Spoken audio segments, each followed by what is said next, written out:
Yo,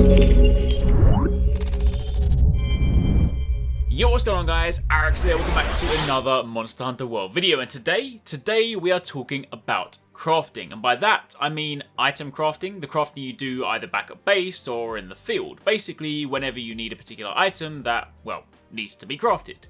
This is of course a different topic to armor and weapon crafting, and that's something we've already covered in some detail when taking a look at the hub town, so if you missed that then I'll link that video down below.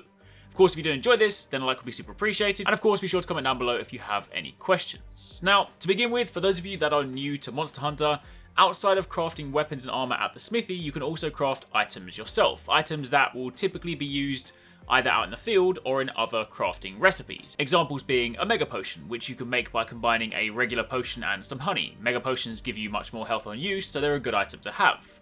Combining a trap tool with a Thunderbug to make a shock trap, a large barrel and gunpowder to make a large barrel bomb, a catalyst and a rare steak to make dash juice, the list goes on. Quite literally, there are hundreds of combo recipes. Some will yield items you can use straight up, others will give you items that you will then feed back into more crafting recipes, to ultimately end up with the item that you want. Combining items is a big part of the game. You'll combine items before you go on quests, and sometimes if you're in a pinch, you'll also do it out in the field if you need something extra, or if you're hunting in a particular way, say sleep bombing, then you might combine in the field to get more bombs than you could otherwise carry. So in short, there are lots of uses for combining items, and it's something you will make frequent use of. In Monster Hunter World, much like you have done in previous games, you can access your crafting list from your menu, and while for the most part crafting works pretty much the same way it always has done, as is the running theme for World, there are also some pretty neat quality of life changes on top. To begin with, this is your crafting list. Items with names in white are items you currently have the required materials to craft, items greyed out are combos that you have discovered but you don't have the necessary items for, and the question marks are of course things that you haven't combined yet. At this stage, I don't know whether combo books are still a thing. I didn't have any in my inventory during my time playing at Gamescom, but that doesn't mean to say they don't exist, I just haven't seen them myself. For those of you that are new to the series, combo books are items you carry or store in your box to improve your chances of successfully combining items. Basic items like potions are easy to craft, but rarer items sometimes have a success rate, and having combo books in your inventory would help increase the success rate or reduce the failure rate, because if you got unlucky, then your combination item will just turn into junk. But anyway, back to the topic at hand, you can now tab between different pages. The first page is all of your crafting recipes, but you can then filter it by things like potions, traps and similar items, and ammo types. Additionally, you can swap between the full list or what is currently craftable based on the items you currently hold. And what is without a doubt one of the most awesome changes, something I know a lot of existing players will be very happy about, you can now specify how many of an item you want to craft. In the past, you simply hold down the button and combo items individually until you hit the required amount, but now you can simply select the box, specify the number you want to craft, hit craft, and bam, it's done. So in the space of one press, you could have, say, 20 items, which is incredibly useful and saves a lot of time.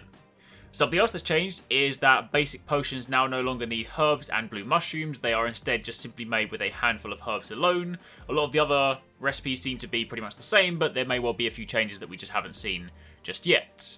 There is another option that was present at the bottom of the menu, the ability to toggle auto crafting on and off.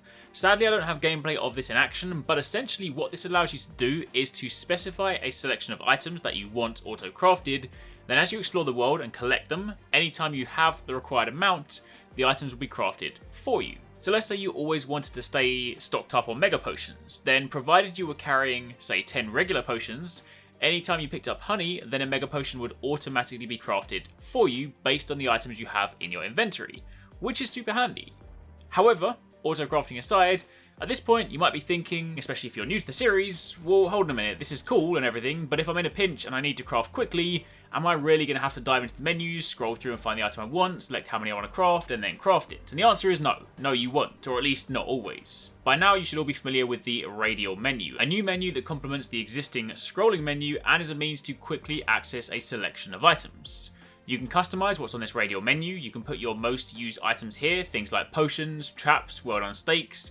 Alternatively, you can put items like your mantles here for ease of use. You can map emotes here if you want to, I don't know, frequently wave at someone or dance or something like that. But better still, you can map crafting recipes to this menu too. In this instance, I just mapped the craft mega potion here. So if I was out in the wild or was fighting a new monster, I'd used up my 10 mega potions and wanted to craft some more from, say, the honey and potions I had on me, I could flick to this and do it instantly. Or to go back to an earlier example, sleep bombing. Let's say I put the monster to sleep, I planted some bombs, I detonated them, and I then wanted to craft a fresh set of bombs, then I could map that to the wheel, flick to it, and I'm back in the action without having to dive into the menu, which is super handy. Also, whilst on the topic of customization, you can also customize the order of items in your regular horizontal scrolling menu. You can move things around, swap things out, etc. So again, just giving you the flexibility to place things in the most useful order possible. But that, my friends, is pretty much it for the video. A little bit shorter than normal, but it's a topic I hadn't covered yet, and fortunately I had gameplay of it from Gamescom, so I figured I'd share it with you guys. There are still a few more things I haven't edited yet, so expect some more videos over the coming weekends, but for the time being, that is it. Hopefully you guys enjoyed the video, thank you very much for watching, and take it easy, catch you next time, peace out.